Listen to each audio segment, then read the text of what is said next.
there, Skeleton Key here. Welcome back to my channel. Today I'm going to talk about, reading challenges.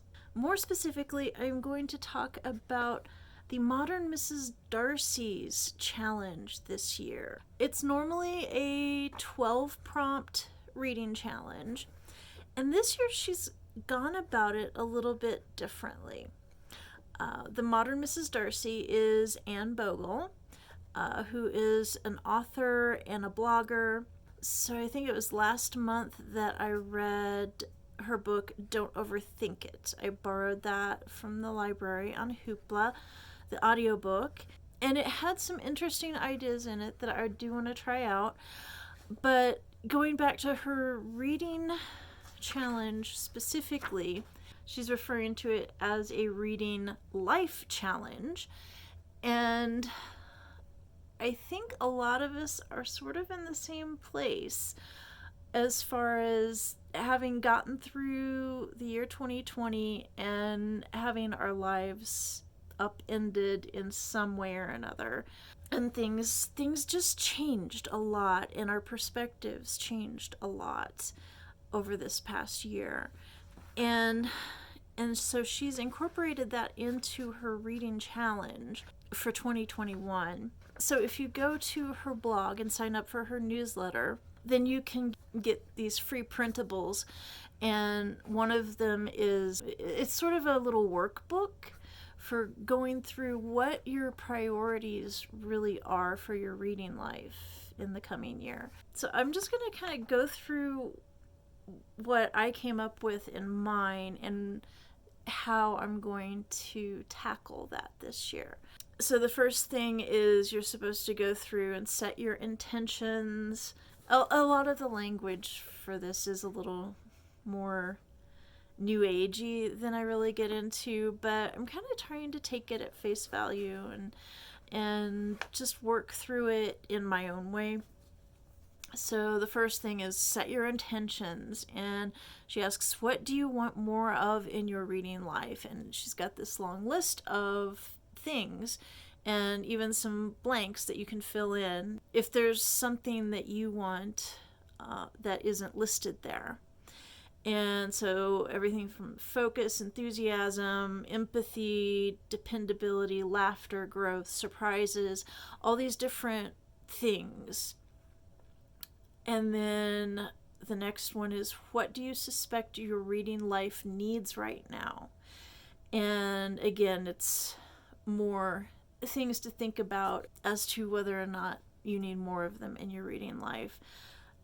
Things like find my reading people for bookish conversation, experiment with a timer or habit tracker, regularly write reviews for what I read. And then the next section is contemplate some actions, and she gives a lot of ideas for some little mini projects. Things like start a physical or digital to-be-read list, stack, or shelf. Participate in a reading retreat or schedule my own private retreat. Participate in a buddy read. They're projects, but they are manageable. They're not big overarching projects. And then customize your reading challenge. So then once you've kind of gone through these lists and identified some things that you think you might be interested in or want, then you get to the point where you customize your reading challenge and you choose 1 to 3 intentions to focus on and 1 to 3 things your reading life needs. And then you choose 3 mini projects to give your reading life a boost. Then you start making your reading list. And so that is a list of 12 books or 12 prompts. And in my case, I just went ahead and just put down 12 prompts that I'm interested in, as opposed to 12 specific books, because my priorities do kind of shift throughout the year. I thought that would work a little bit better. And for those prompts, she gives you a bunch of, you can just pick. It's like, say cultivate community would be something I wanted. Then there are 12 prompts that are all about cultivating community. And then there's read for comfort, learn new things, read with a literary lens, don't overthink it, embrace the backlist. And then she also lists all of the prompts that she used over the years, going back to 2015. And what I did sort of a pick and choose. I'd pick a couple from one list and a couple from another list. And then I even made up a few completely of my own. So let's see, what did I decide? Because I actually did this a couple weeks ago. Let's see if these still resonate with me. So the first thing, what I want from my reading life. I went with connection, knowledge, and community. And for my reading life needs, I said regularly write reviews for what I read, focus more on my chosen priorities, and connection with my reading communities. And tackling these mini projects will give my reading life a boost. 1. Cull or declutter a physical bookshelf. And that's, so right now, and you can probably tell just from those two shelves right there, that there is pretty much no rhyme or reason to how I have my books. I've just, as I've opened boxes, I've just put things on shelves, and then I still have stacks of books just everywhere. And I really, really do want to create some organization to some extent. And it is daunting, and we're looking at getting built-in bookshelves in the lair. So it sounds like a really big project, but this is one small step I can take towards doing that. So what I'm going to do is I'm going to start with this shelf right here. I'm going to clean this off, and I'm going to try using this as my monthly TBR shelf. So, those big stacks of TBR books that I come up with each month. So the goal is to actually get them all to fit on the shelf, and that way I'll have them handy while I'm recording videos. Second, donate or give away 5 books it's time to part with. And I actually have a big box full of books that I'm ready to part with. I'm also working on a book crossing project. And somebody recently asked about book crossing because I mentioned that in a video. And book crossing it's a catch and release program for books. It's sort of like Where's George, which is for tracking dollar bills. Bookcrossing.com is a site where you assign your books ID numbers, and then you label them with the ID number, and then when you let go of them, then other people can find them and enjoy them, or not enjoy them, but either way they can still comment on them. And then you get to see what they comment. So it's like, sharing your books, but you still have a connection to them. So it can be really, really a cool thing. And there's a link to my book crossing bookshelf below. So you can take a look at that. And yeah, I would encourage you to just check out the website. But anyway, back to my goal to donate or give away 5 books it's time to part with. I do have a bunch that I am needing to do something with.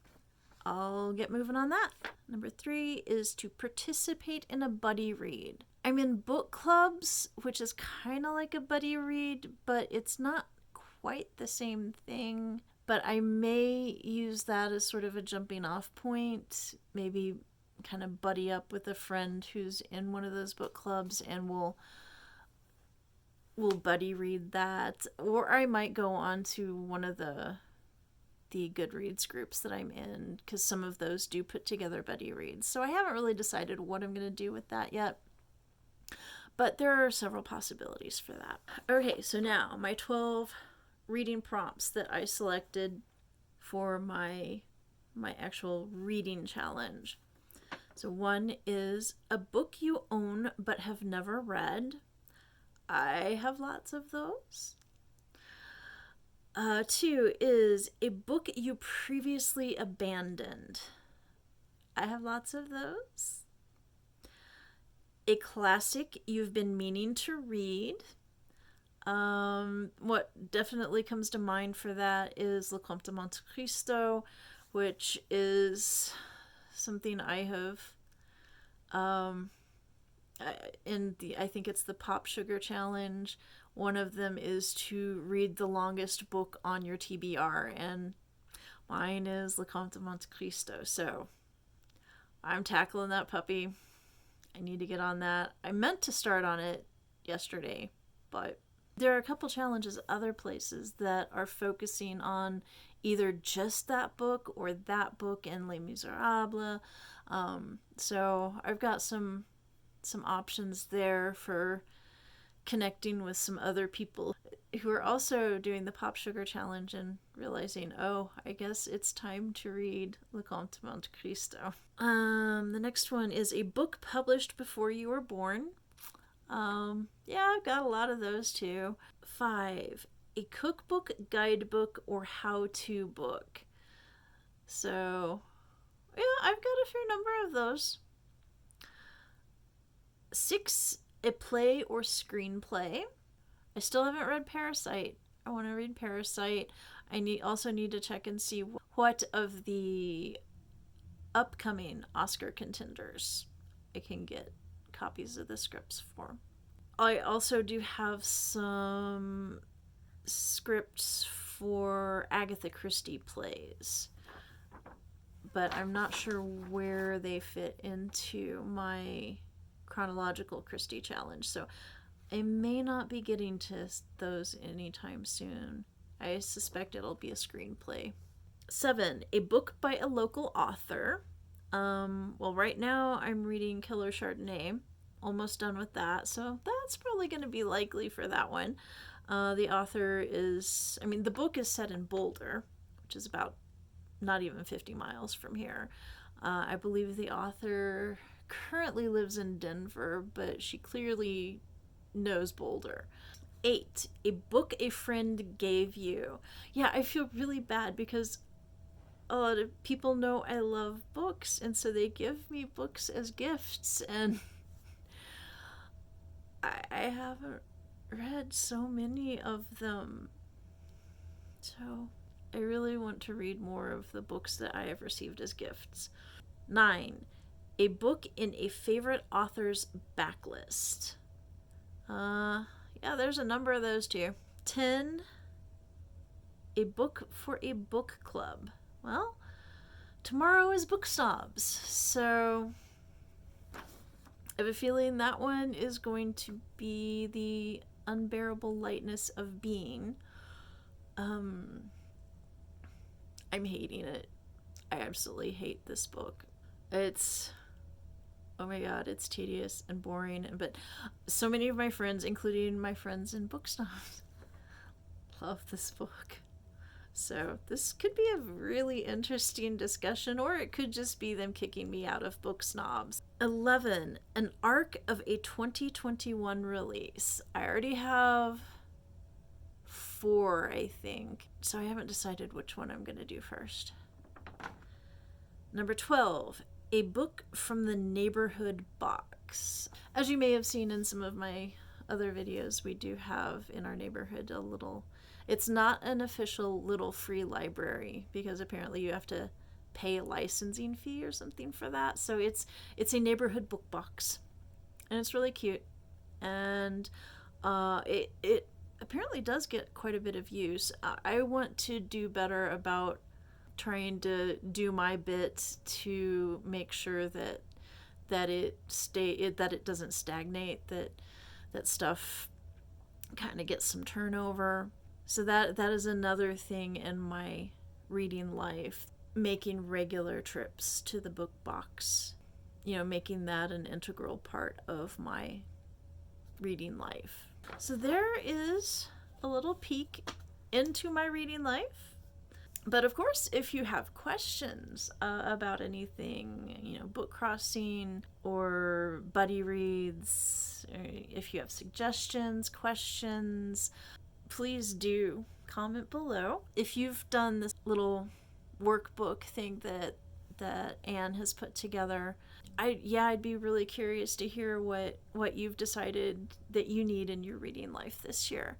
So let me know in the comments below. And in the meantime, please like and subscribe, and see you around.